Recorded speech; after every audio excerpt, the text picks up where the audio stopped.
Associate Director of the Prevention Research Center for Healthy Neighborhoods. This is our monthly seminar series, and I welcome you to that. I see some new faces, so welcome. If you hadn't signed in, there are sheets out there, and I can leave one up the front.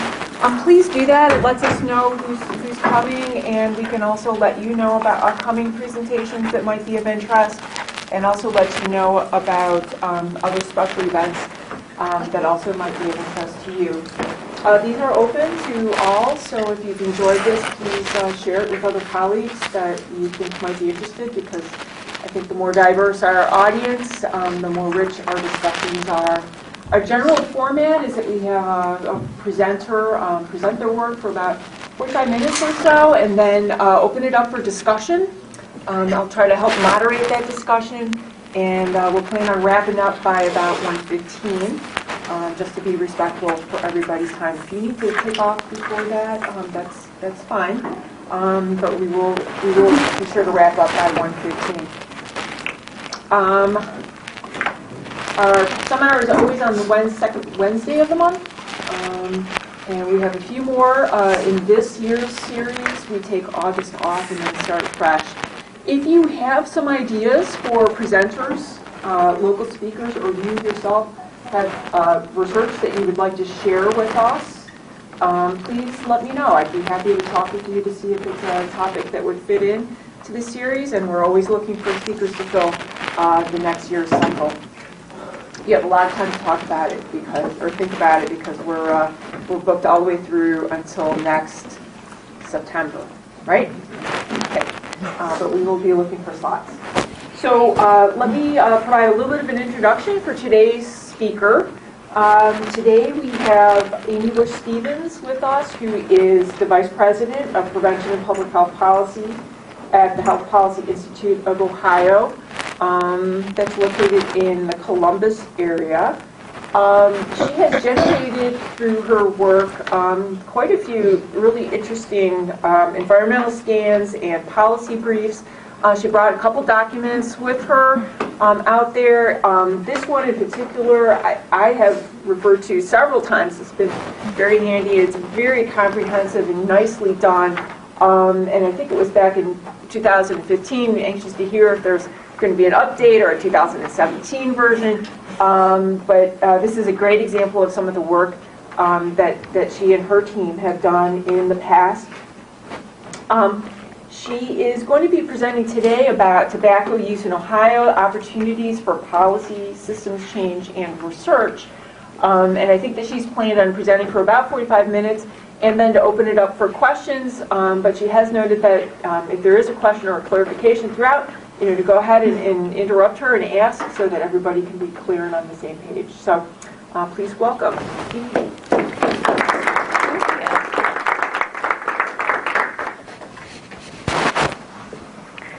Good afternoon. Thank you so much for inviting me up here for this seminar today. We've sort of been admiring the work of the PRC from afar, sort of have known Elaine and Erica from a few other things going on around the state, and we don't have very many opportunities to connect, so it's really great to be able to be here today and to see all of the great work that you guys are doing. I love this poster. All of these topics are really relevant to the work that we do in Columbus at the Health Policy Institute of Ohio, and I love that you have this little state policies map up in the corner, so that's what we focus on. But certainly all of the topics related to tobacco use, active living, healthy eating, those are all really key to some of Ohio's greatest health challenges, so really important work. This is the vision and the mission of the Health Policy Institute of Ohio. So we are focused on providing nonpartisan, unbiased information to policymakers so that they can make good decisions about health policy. And we define policymakers as state legislators and state agency leaders. So that's our primary audience, the folks making decisions here. And then as a secondary audience, We kind of focus on all the folks who influence those policymakers, so advocates, as well as researchers and community-based organizations, and certainly public health and healthcare stakeholders. These are our core funders. You'll notice that some of them are Cleveland-based. And these are the types of activities that we do. We put out several policy briefs and fact sheets and other publications. I encourage you to check out our website. You can sign up to be on our mailing list so that you get all of our publications and invitations to our events. We do several forums a year. How many here are familiar with Health Policy Institute? Okay, so pretty good. If you haven't checked out our website, I encourage you to do that. We also do facilitation of multi-stakeholder groups. We sort of try to be a neutral convener in bringing different organizations together. We try to be Switzerland. And then we also provide technical assistance. We love to provide technical assistance to legislators when they will let us. Sometimes that happens. We have been focused as an organization on tobacco use since 2015. And back in December of 2014, we released our first health value dashboard, and which we just released the second edition of the dashboard that I'll be talking about a little bit in a minute. But after we released that dashboard, in 2014, we brought stakeholders together to review the findings of the dashboard and to identify some priorities for HPIO, identify some areas where we could kind of be helpful and maybe fill some voids in the state. And the number one priority that came out of that process was tobacco use. And I'll be honest, I have a real passion around physical activity. I was kind of rooting for active living and healthy eating.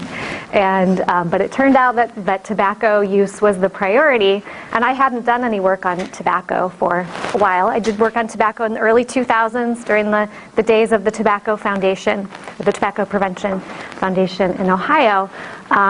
But had sort of moved on, and I think in a lot of ways as a state we sort of took our eyes off the ball on tobacco use from around 2008 to 2014, and I wanted to work on sort of sexier public health topics.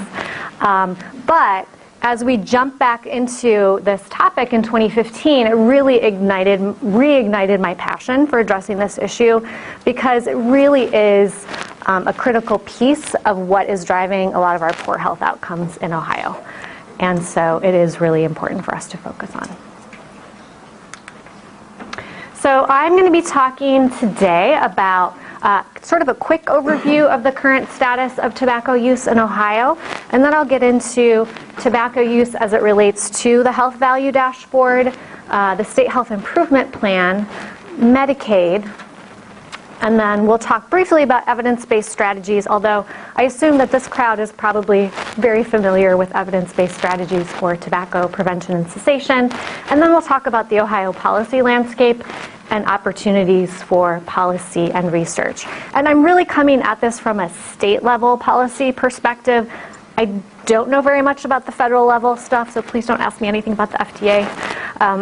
We also don't do a whole lot at the local level, but I assume that there are folks in the room today that are working at the local level on tobacco prevention, so I would love to hear your ideas and thoughts on what you're working on as well. So anytime as I'm going through this presentation, please feel free to ask a question or shout out a comment or whatever. All right, so I'm going to start with sort of the big picture, the good, the bad, and the ugly in terms of tobacco use in Ohio. You probably wonder why there's a glass of water. So first I'm going to talk about how the glass is half full, because there have been some positive things. So our adult smoking rate declined from 2011 to 2015. Youth cigarette smoking has obviously declined steadily. We have Tobacco 21 ordinances that have passed in several cities around the state, including Cleveland, right? Are there other cities in Cuyahoga that have gone Tobacco 21? Not yet? Okay. Any in the works? No? Okay. We had a cigarette tax increase in 2015 in Ohio, 35-cent increase. In fiscal year 17, prevention and cessation funding was at its highest point since a low point in 2009. So those are some of the positive things. Are there other things that you all would point to as being positive signs of progress in reducing tobacco use in Ohio? Ruling. What's that? The HUD. The HUD ruling for smoke-free multi-unit housing? February, yeah, they won. The expansion of coverage for free quitline use to all who are on Medicaid. Medicaid, Medicare. Okay, great. So this is a look at the adult smoking rates. And so if you look at that line from 2011 to 2015, it's mostly going in the right direction. Good. And then this is prevention and cessation funding. This is state money and federal money combined. So the yellow part, that's from the days of the Tobacco Prevention Foundation, which was dissolved in 2008. So then we went through this slump, and then it went up. But it's still, well, we'll get to the glass half empty in a minute. All right, glass half empty. So Ohio ranks 43rd for adult smoking, so we really are lagging behind other states in making progress in this area. We see rising e-cigarette use and hookah use among youth, which is obviously a huge concern. We see really big disparities, particularly by income, and I'll show an example of one of those in a minute. And then we have really high rates of smoking during pregnancy compared to the U.S. overall, and obviously that's a factor contributing to our high infant mortality rate. Had to have two slides for glass half empty. So cigarette tax increased 35 cents. So if you're a glass half full kind of person, you're just happy we had an increase in the cigarette tax. If you're glass half empty, 35 cents. It's really small. Doesn't do anything. Very small. And then, even though we've had this slight rise in our tobacco prevention and cessation funding, we were still only at 11.8% of the CDC recommended amount. So it's still not where it needs to be. So this is just an example of disparities. So in the health value dashboard that I'll talk about in a minute here, we took a look at 29 specific metrics and looked at the magnitude of disparity when we broke them out by race, ethnicity, income level, education level, and disability status when data were available. And guess what the number one largest disparity was that we found? It was secondhand smoke exposure for children by income level. So the magnitude of that disparity, it was really shocking. And so I think, obviously this is not okay. So now I'm going to shift gears to talk about the State Health Improvement Plan. And one of the handouts out there was just a one-pager, or not the State Health Improvement Plan, the Health Value Dashboard. We've had a very busy year at HPIO with both of these products coming out back to back. So I'm going to talk about the Health Value Dashboard, and this is something that we just released last week. How many folks are familiar with that or saw that? Okay, great. I encourage you to check out our website and look at the dashboard. I meant to bring the 8-page summary of it with me today, and I forgot to grab it on my way out of the office. So there's another reason why you need to go to our website. So the Health Value Dashboard is a tool for tracking Ohio's progress toward health value. And we define that as the combination of population health outcomes and healthcare spending. Ohio ranks 46th out of 50 states in DC on health value, which puts us in the bottom quartile. So this means that Ohioans are living less healthy lives and spending more on healthcare than people in most other states. So why is this the case? Well, Ohio performs relatively well on access to care compared to other states, and we know that access to care is necessary but not sufficient for good health outcomes. Access is a strength that we should build upon as a state, but we also need to improve our performance on all the other factors that impact health. So this pie chart is probably familiar to folks. It looks at the modifiable factors that impact health. Clinical care is obviously a piece of the pie, but we also need to be paying attention to these other factors as well, and we don't do so well on those other factors as a state. Can you go back to the 50 for public health and prevention? Oh. And just maybe give a little bit of context why is it a 50? Yeah. The worst, right. 51, no, 51 is the worst because we have DC. Because we have DC in there. So, this domain is getting at, and I don't have it in front of me, so I don't have the list of all the metrics, but this domain is getting partly at public health system, which is looking at the size of our public health workforce is part of that. And the size of our state public health workforce is quite small relative to other states. Our local level is not that great either.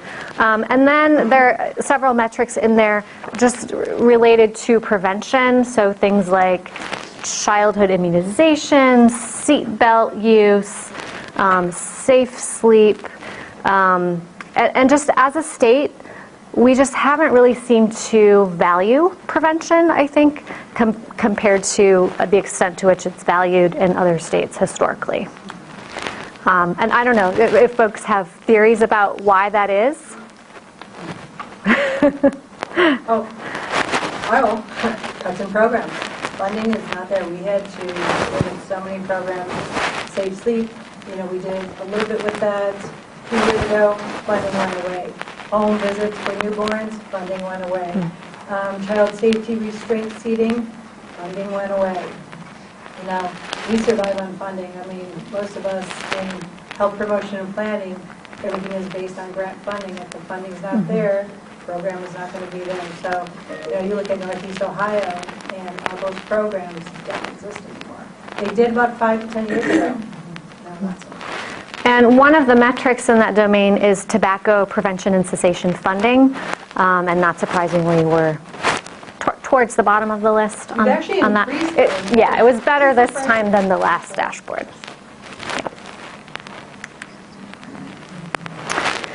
So we, partly to get at this answer of why and what to do about it, we looked at which domains correlated most strongly with having a good population health rank, and we found that the social and economic environment and the public health and prevention domains had the strongest correlation to health value rank.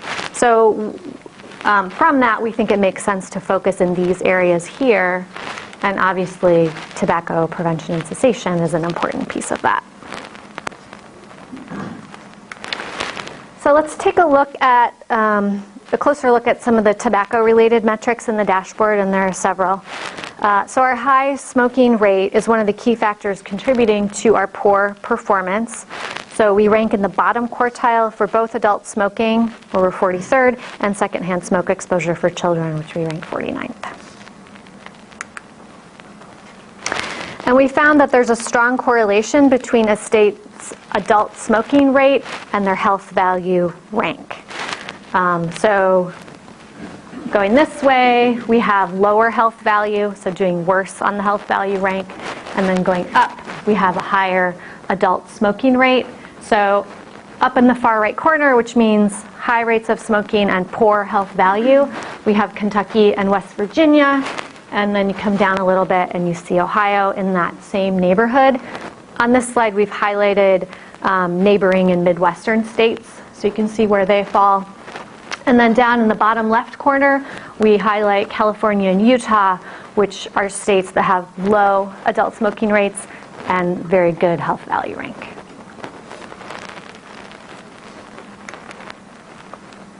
This is another way of looking at that same information. So these are the states that ranked in the top quartile for health value, and then the percents are for the percent of adult smoking.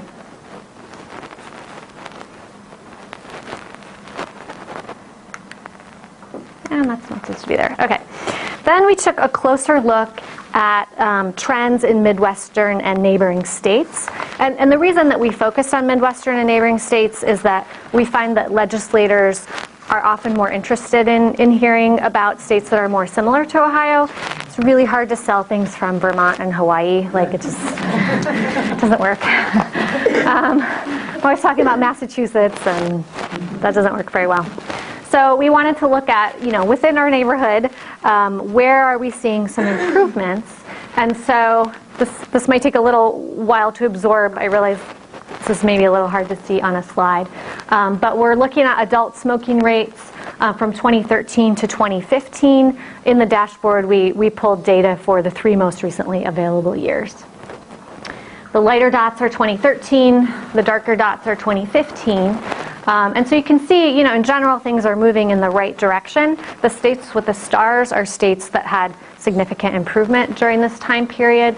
And we noticed that all of the states with stars had increases in their cigarette taxes at the state and or local levels in the time period preceding 2015.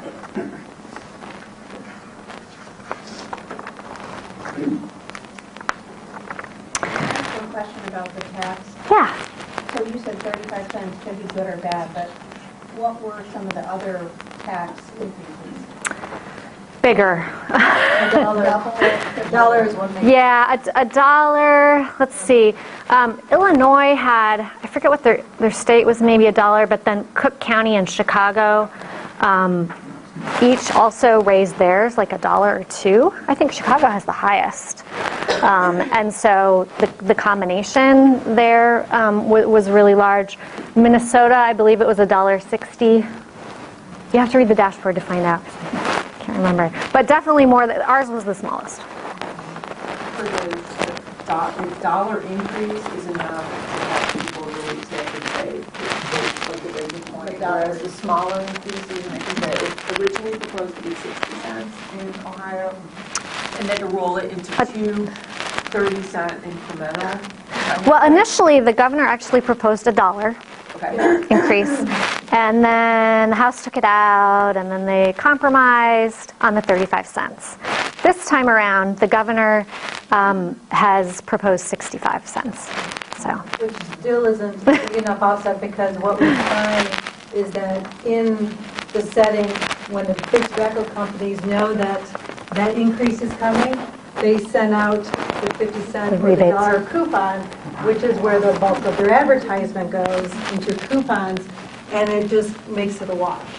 So they find that the dollar increase is the most significant low end to make an impact at the Well, lower they level. not only send out coupons, but I know I was at one of the amusement parks, and they actually had a tobacco person there, and if you bought cigarettes, as you were walking out, they said, oh, show us your ID, we'll give you $2 off the next pack, and then you'll get on the mailing list. So they were actually recruiting.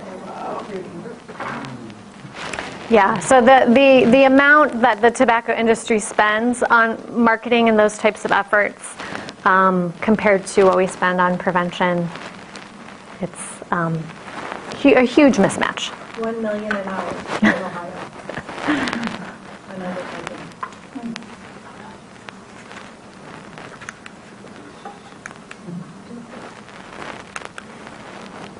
All right. So now I'm going to shift gears to the State Health Improvement Plan. But were there any other questions on the Health Value Dashboard? Yeah. Well, on the smoking piece, do you take account for, like the ACA now, you can rate based on, or you can charge more for health insurance Yeah. or tobacco? And has that had an impact at all in like smoke-free campuses from a business perspective? Has that had, I didn't see those listed. Yeah, the charging a higher premium for smokers for health insurance. I haven't seen any good research on the impact of that.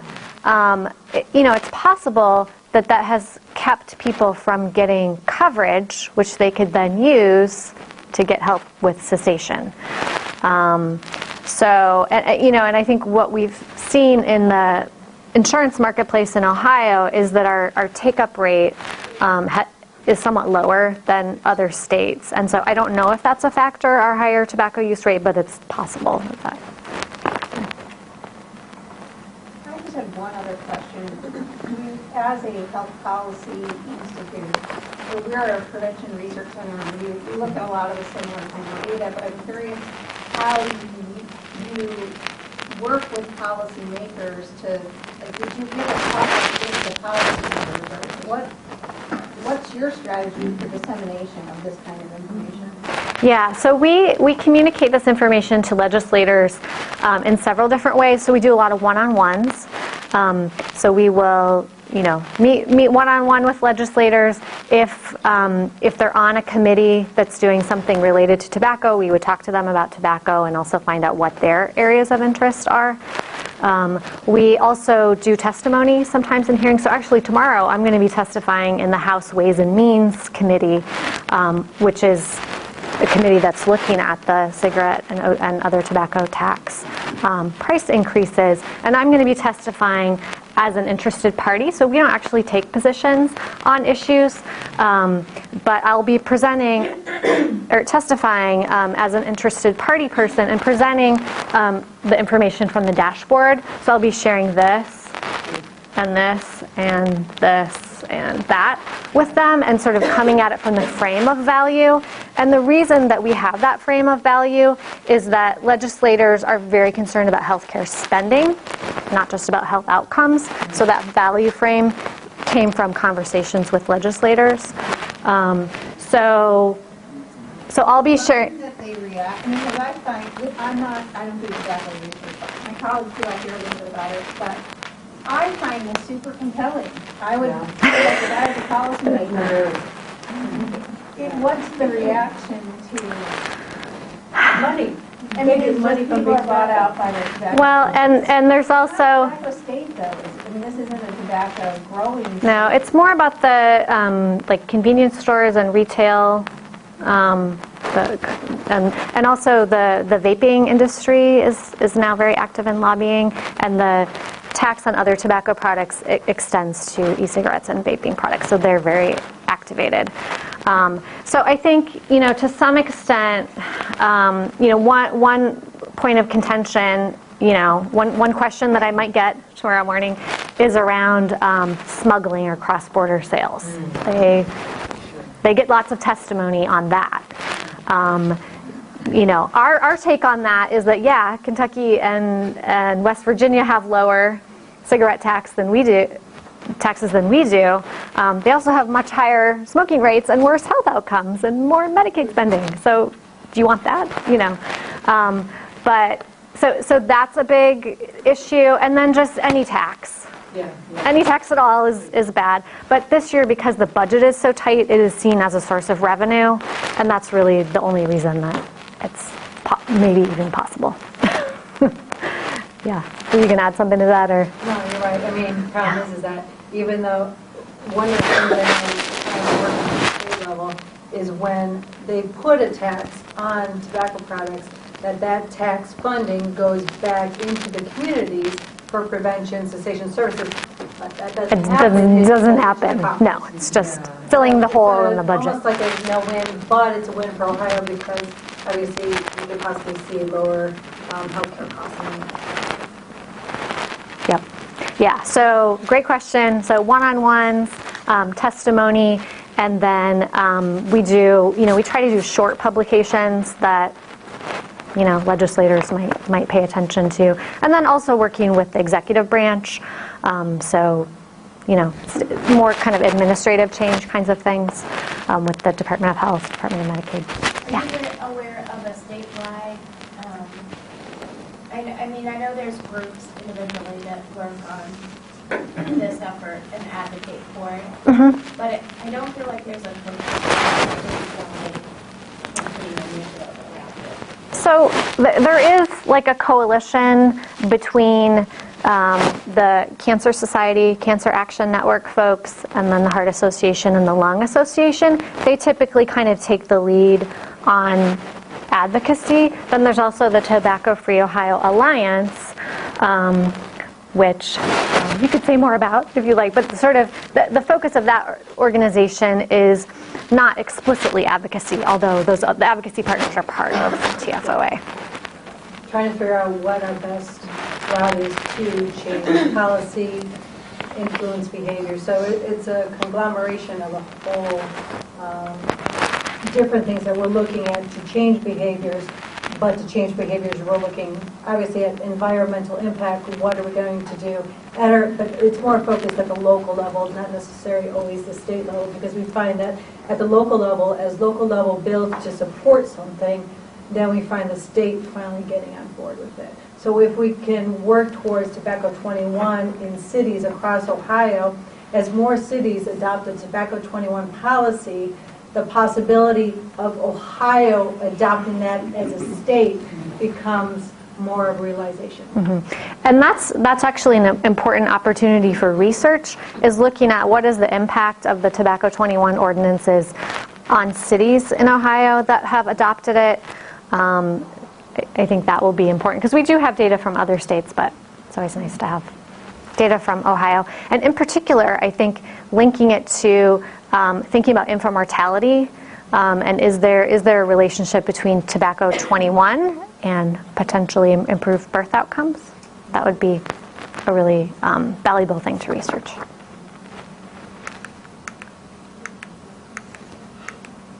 Okay, now I'm going to talk about the State Health Improvement Plan. Who here has heard of the State Health Improvement Plan, the 2017-2019 State Health Improvement Plan? Okay, great.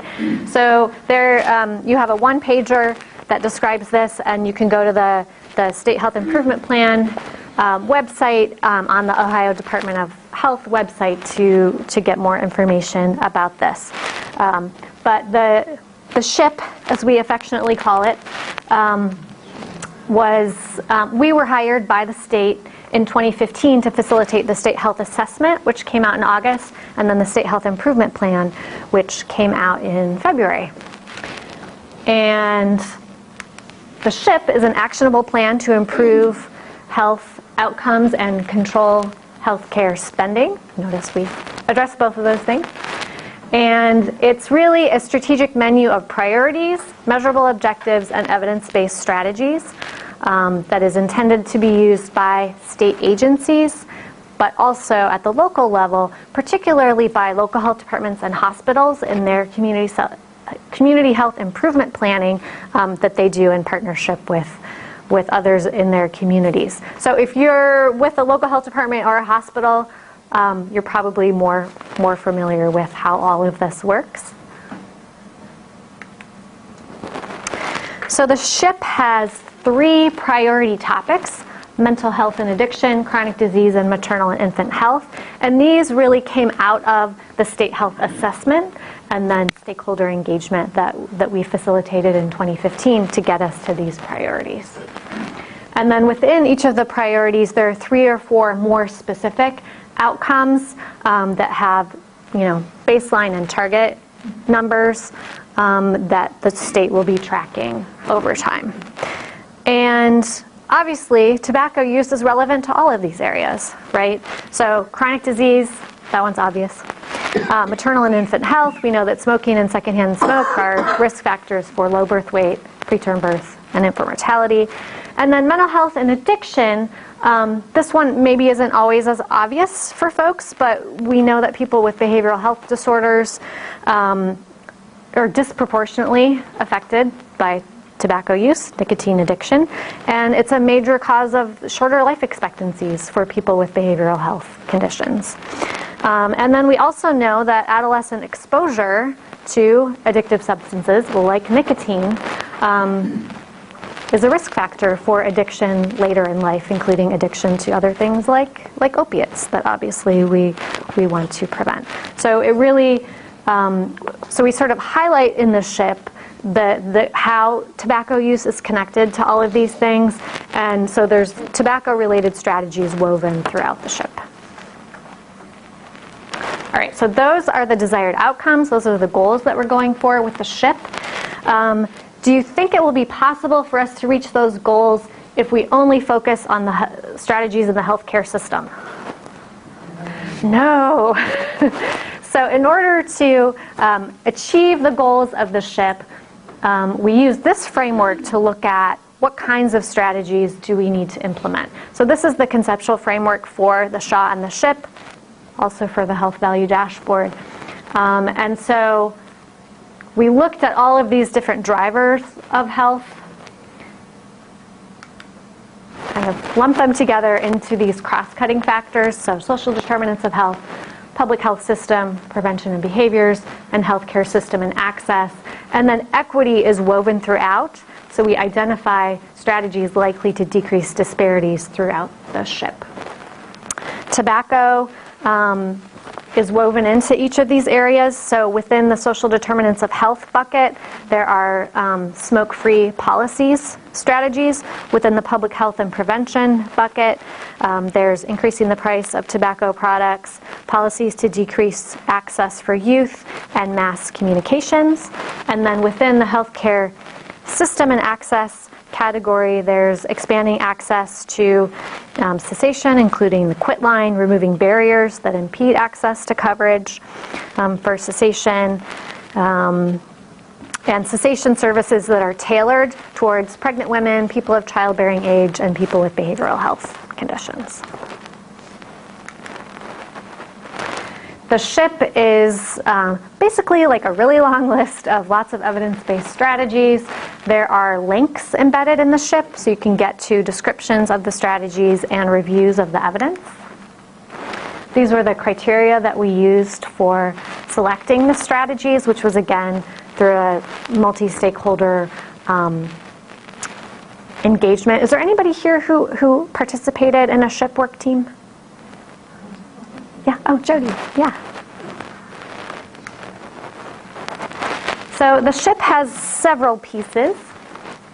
The main document sort of described most of those components. It does include an evaluation plan and some recommendations for data improvement. Because we definitely found in doing the state health assessment that there are some gaps in the data, and also for locals that are doing this work and want to evaluate their work, obviously they need better data. There are several companion documents. There are links to the Governor's Office of Health Transformation white papers on SHIP-aligned topics that are in the Governor's proposed budget. There's state action plans, so these get much more specific about what ODH and OMAS in particular are going to do. There are community strategy and indicator toolkits that are intended for local implementation, and there's a master list of indicators, and then guidance for local health departments and hospitals. So the SHIP is part of this much bigger shift to try to get better alignment between what's happening at the local level and at the state level on population health planning, and then also to foster stronger collaboration between hospitals and health departments. As I'm sure most folks here know, hospitals and health departments are required to do community health assessments and plans. And so now there's a push to get everyone aligned on the same 3-year cycle. So it's an effort to get everybody rowing in the same direction. Obligatory slide of people rowing. This is the timeline. I don't know if we want to, probably don't want to get into that. Any questions on the SHIP? I have a question. Yeah. So is there anything beyond just sharing the SHIP? I mean, is there something to actually help activate the collaboration between hospital systems and health departments and aligning it, or is it just there as a point of reference that if they choose to do something, this would be a good strategy to follow? So there is a guidance document from the Department of Health that has, it's mostly guidance, read voluntary, for local and health department. Local health department and hospital collaboration. There's also a transparency piece to it. So all local health departments and hospitals are now going to be required to submit their plans to the state, and all of those plans will be posted on a website. Hospitals are also being required to submit their community benefit tax expenditure paperwork so that information can be shared. So there's kind of this effort to like encourage collaboration and then have more transparency so it's clear what everybody's doing. So it's kind of a nudge. There is not specific funding per se, although there is some funding for local health departments to help them with their assessments and plans. And then the Department of Health is certainly trying to align their funding priorities with SHIP priorities.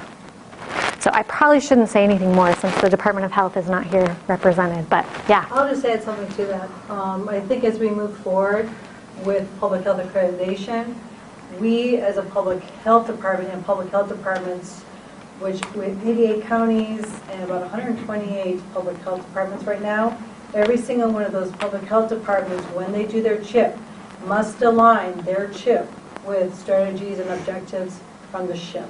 So there is a push that we do need to align those to say, okay, if they're working tobacco, this is the SHIP. We have to, and that's maybe a priority in our county or other counties, then we have to align with the SHIP and what they're doing. So as part of the accreditation process, we'll probably see more counties and more health departments aligning more with the SHIP objectives because of accreditation purposes. Yeah, and this slide, which I don't know, can you guys read this slide? Is it too small? But it sort of outlines, it's really like a menu approach. So local health departments are to choose at least 2 of the priority topics from this sort of menu, and then within that to choose at least 1 of the outcome indicators, and then at least 1 of the strategies.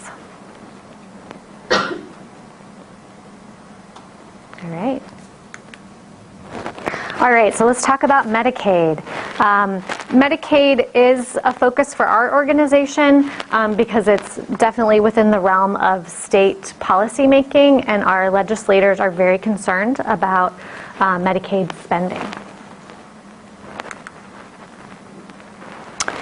Tobacco use is particularly high among Medicaid enrollees. So this is data from the Ohio Medicaid Assessment Survey showing that 42% of working age Medicaid enrollees were current smokers in 2015, and that compares to about 21% of non-Medicaid enrollees. And researchers estimate that about 15% of Medicaid costs are attributable to cigarette smoking.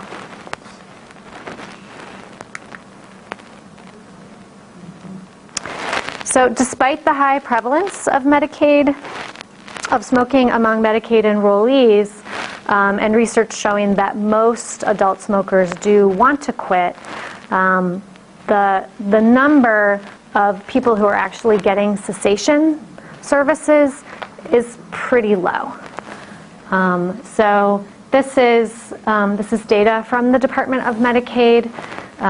We're focusing here on Medicaid managed care, and the fee-for-service numbers look very similar.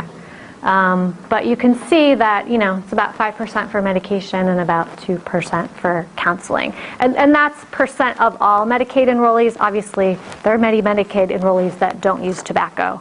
So it's not we don't. Percent of smokers. It's just percent of Medicaid enrollees. Yeah. Because they don't have that in their data. So, in their Medicaid data, yeah. These numbers do not include the quit line. So we also have data from the quit line. So this is from the Department of Health. The darker blue is Medicaid combining fee-for-service and managed care. And in the grand scheme of things, these numbers are pretty small. We have seen an increase for Medicaid use of the quit line, but really, these numbers are pretty small.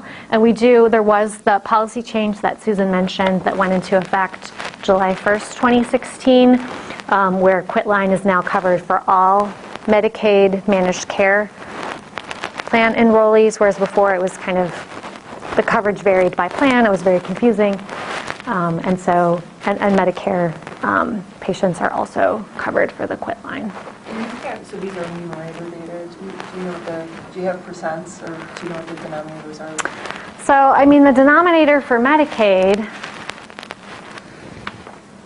you know, these are the denominators for Medicaid down here. So, if we were to apply these, whoops, if we were to apply, I mean, it would be, you know, you wouldn't even see the bars.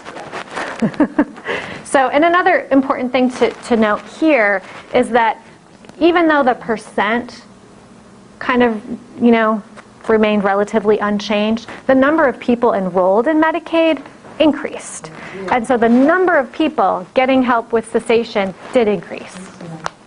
So really, I should have these slides, I should do the numbers and the percents on both, and that would be a more equal.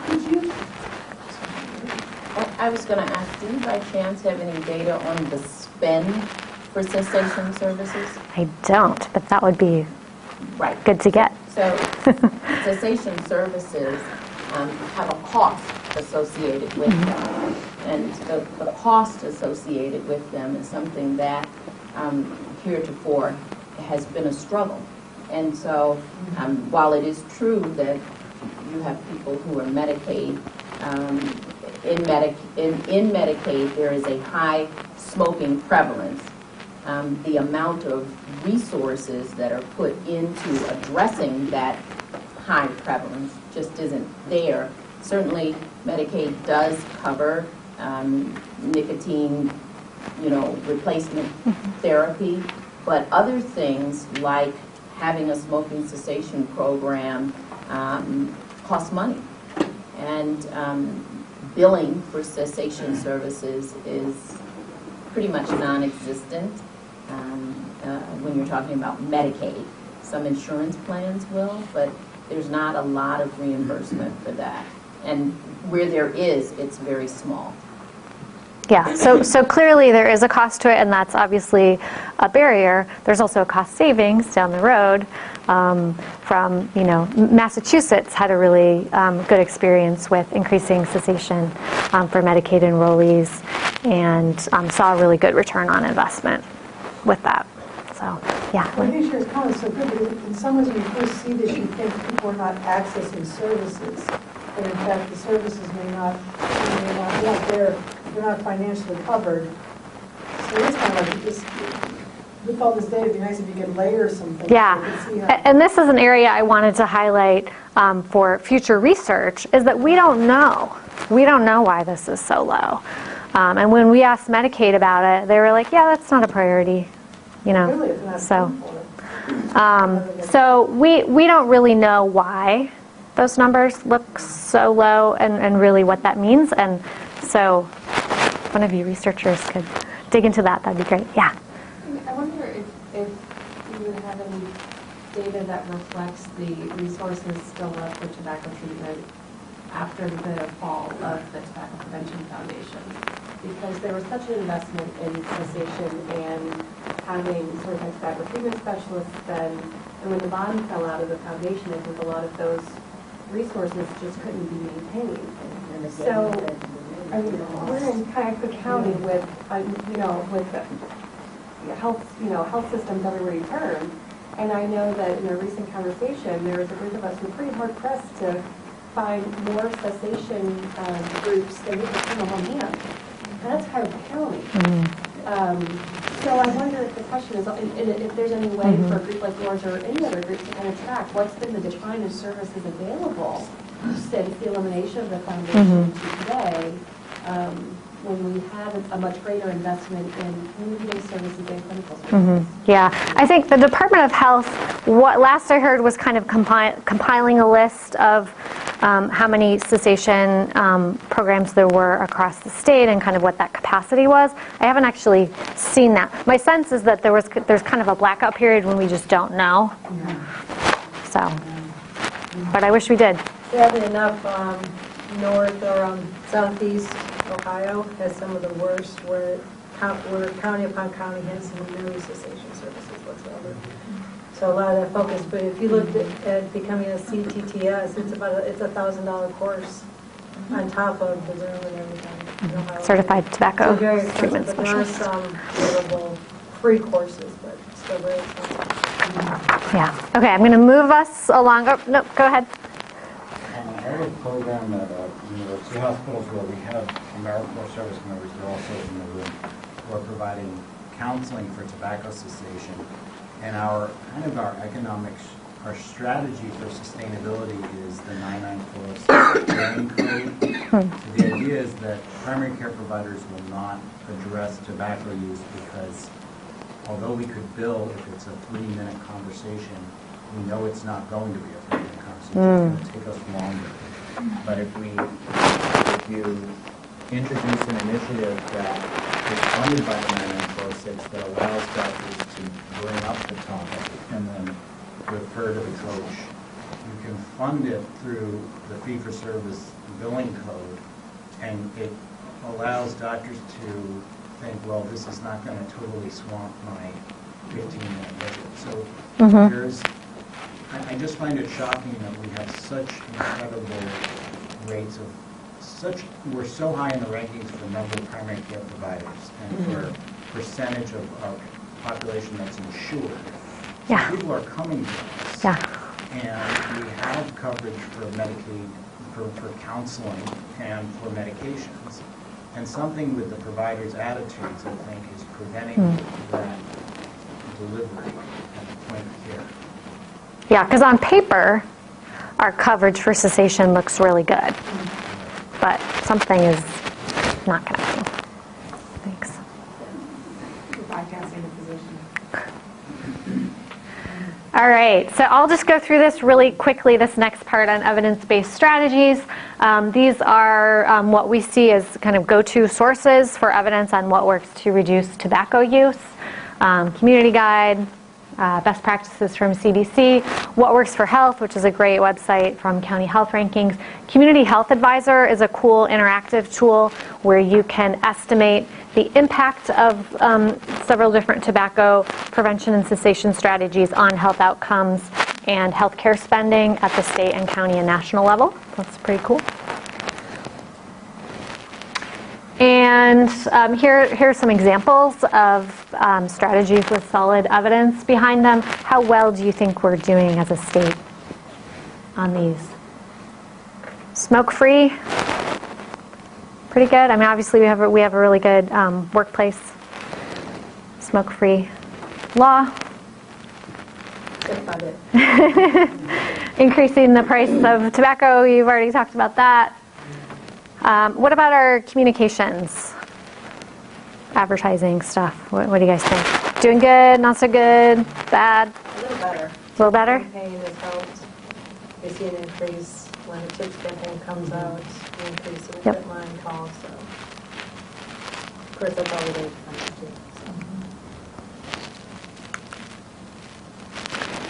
Okay, some other ones. Community mobilization to reduce youth access. That was something that was really strong when we had the Tobacco Prevention Foundation. It's kind of coming back, maybe. Tobacco 21. Okay.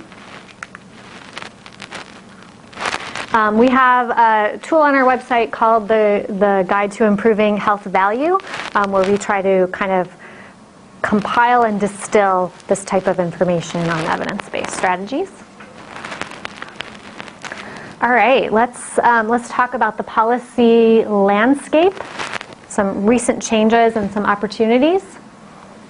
Wanted to mention the connection with infant mortality, which is a pretty high visibility issue at the State House right now. There was the infant mortality bill, SB 332, that passed towards the end of 2016. Kind of an interesting story here. This bill came out of the work of a legislative commission on infant mortality that had several recommendations related to tobacco in it. When they took those recommendations and put them into bill form, they included almost all of the recommendations, except they took out some of the tobacco stuff. So they had increasing the cigarette tax, OTP tax, and tobacco 21, and they had to take it out because they were worried that politically it would sink the whole thing and they wouldn't get it through. So the only tobacco things that were in there there's some language around getting Medicaid to do more with cessation, working with electronic health records, and getting Medicaid to pay for the quit line, sort of another change. To, traditionally the quit line has been, that's the Department of Health, and then Medicaid does their own thing, and so there's kind of this gradual process of getting those two together. State Health Improvement Plan obviously has a lot of tobacco strategies in it, and going forward, we're hopeful that there'll be a lot of local implementation of those strategies.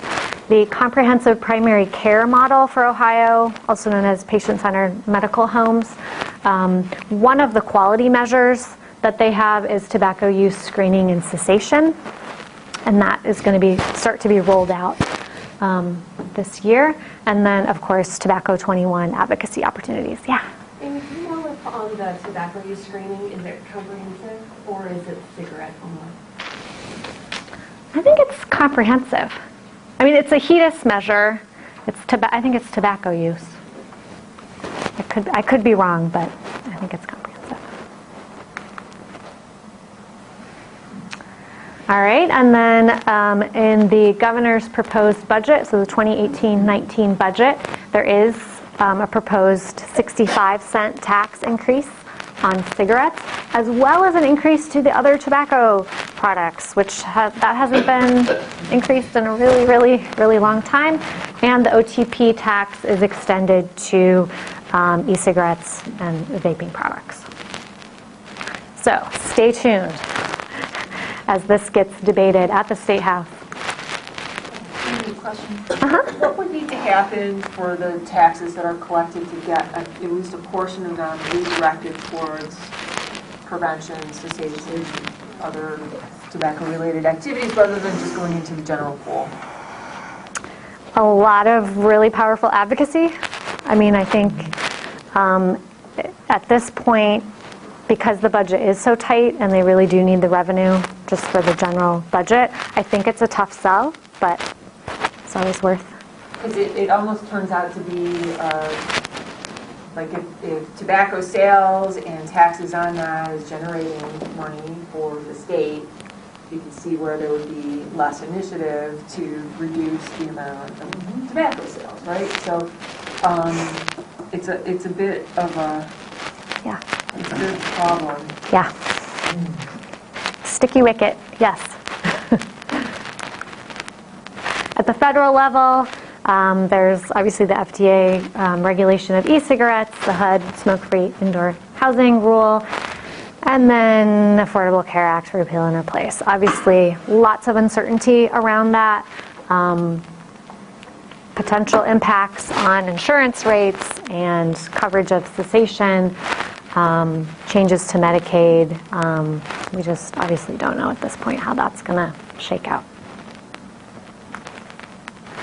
All right, so opportunities for research. I have a whole grab bag of ideas here, and I'm sure all of you have other great ideas as well. So this is the question that we already talked about. So why are so few Medicaid enrollees receiving cessation services, and what can be done to increase use of cessation and the effectiveness of that cessation, and for specific populations?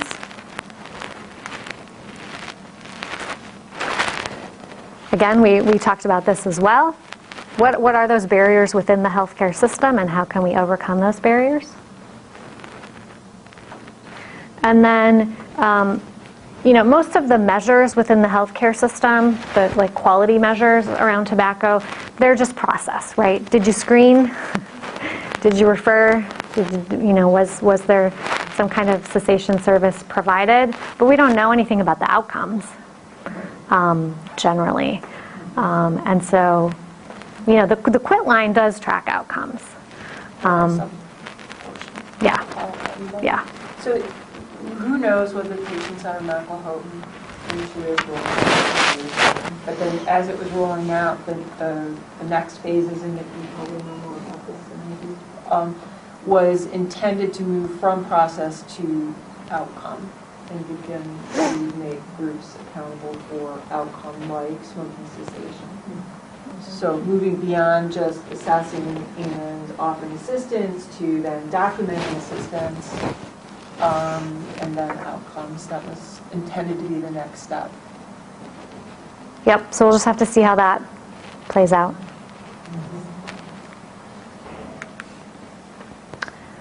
Secondhand smoke, so remember that big disparity that I talked about for low-income children?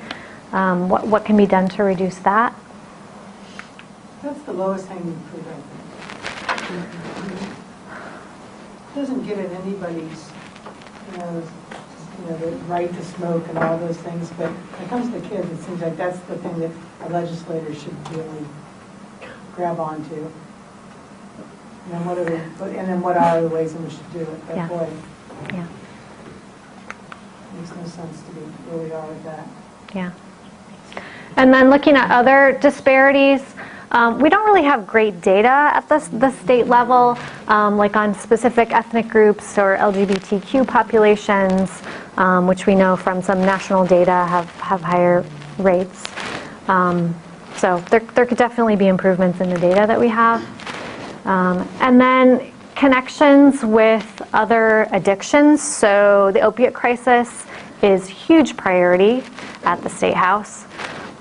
So, looking at the connections between, being exposed to nicotine at a young age, and what does that mean for future addiction. And then marijuana legalization. So we have the medical marijuana legalization in Ohio coming online. And then obviously other states with recreational use legalization. So is there a connection between that and tobacco use?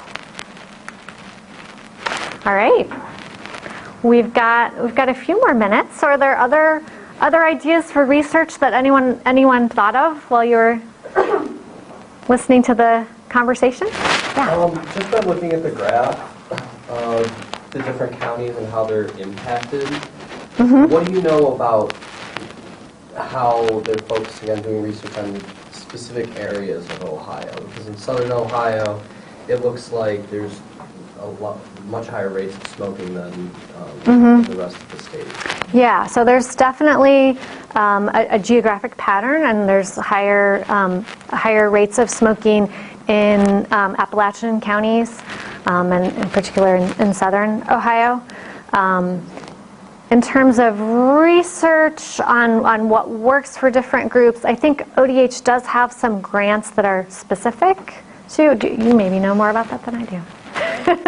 Here's one of the issues that I think we face at the state level.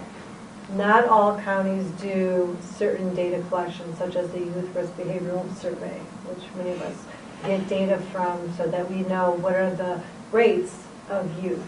We know that they do their SHA, so we're getting a general overview. So getting data from these certain areas is very challenging. So we know that there's much higher rates of tobacco use, e-cigarette use just from the SHA, but not getting any real true data, and that's probably something to look into, is doing more research with those specific groups between the ages of 11 and 17 to find out what's going on. And like I said, not all counties do youth risk behavioral surveys to get that data that we can use, because a lot of that data we then take to ODH and says, okay, we have a problem in this community. There are metrics like the Nielsen market data that came out recently that helps you to pinpoint actually what city within each county has higher rates of tobacco use or packs per cigarette. So data is slowly trickling in, but it's still way lagging to really, be able to do something with it. Plus, on top of it, there's grant funding to go out and do services with the youth or with policy development. I mean, at ODH right now, I think we only have across the state 27 organizations, 27, and that's obviously not even reaching, I think, in Dayton, Cincinnati, Columbus, Northeast Ohio, Cleveland. So those major population areas do have grant funding to go out and work with the youth or work with politicians. But a lot of the areas, like you're looking at Athens and those southern parts of Ohio, they're not applying for these grants to go out there and work. So why is that? Because the money's there, you know? And of course, having the people to actually do the grants and do the work and work on these deliverables is a challenge. I mean, I work in the Tri-County area, and it's a challenge, you know, so. I mean, there's a lot of factors of why it's worse down there. I mean, obviously, you're looking at Appalachia, which touches onto West Virginia and Kentucky, which has the highest. I'm just, you know, like, for how large the population is there, how much is that area impacting, you know, our overall score, you know? It's just interesting to look Oh, at. you're saying it brings our score up because it's, Yeah. it's ruining the curve. Mm-hmm. So I just want to add, I think it's important to think about the data with data sources are, because our state rate is 1.1, but we know it varies across the state. And even within Cuyahoga County, where our county rate is 22, our state rate is 36. So to say that the county is doesn't have a problem would be inaccurate, because it completely neglects the disproportionate disparity that we see in a very particular group. So I think that's the difficulty too around Ohio, is that there are a lot of Ohios in that drive through, and I think we don't know that. And I'll just give another example, because I'm more sensitive to it. There's a lot of e-cigarette talk in your presentation, not a lot, but there is some e-cigarette talk in your presentation, which a lot of the state and the nation is talking about, but it continues to not be as much of a problem in Cleveland and Cuyahoga County as cigars. But we don't have a lot of that conversation. So I think it's good to have these conversations to remind ourselves that there are some overarching things, but there are also some key point issues that might not seem to hit the whole state, but that disproportionately hit parts of our population that probably are driving some of those numbers. That go hand in hand with your last question around marijuana legalization. I mean, for me, the cigar products and opium and marijuana use goes hand in hand. And when we talk about cessation, we can't not think about those things, no matter how much we don't want to, but we have to, right? And the conversation around marijuana is actually more around, are they going to vape it? And not around the fact that for years and years we sold blunt wrappers that are specifically for smoking pot. So how do we start that conversation, bring it in where tobacco control maybe hasn't been as comfortable having the marijuana discussion, but where we really need to kind of cross over and reach across to some of those other partners in behavioral health to have a more comprehensive picture of it from ourselves, as well as be able to talk to legislators about it. I'll get off my soapbox, sorry. So this is Yes, there are many Ohios. Great conversation, and I guess I just want to, you know, maybe this is something for us to chew on and for more conversation, but thinking about what are the, you know, as researchers and practitioners out there, you know, what are the data that we need to be collecting, documenting, and then disseminating in order to really be moving health policy. And so, you know, what is it that we think is important to generate, and then, you know, maybe tapping some of the expertise from the Policy Institute around how is it that gets packaged to present to legislators to really have an impact, or other audiences to really have an impact for movement and change. That's, I think, a struggle, but something that we can chew on for a while. So I want to thank you. This has been a great presentation, lots of great discussion. Thanks to everybody for joining in the conversation and making this a very stimulating talk. I will remind you that this is every Wednesday. We have a couple of presentations that are coming up that are bringing in people from outside the university and outside the state. So we're really looking forward to those. The entire list and details are on our website for the prchn.org. So you can find more information there. If you didn't sign in, please do that. There's a sheet here. There's also sheets out front so that we can let you know about additional opportunities. But other than that, I'll just see it. Are there any other announcements that people have in the remaining 15 seconds? No. Okay. Thank you, everybody. I hope to see you next time.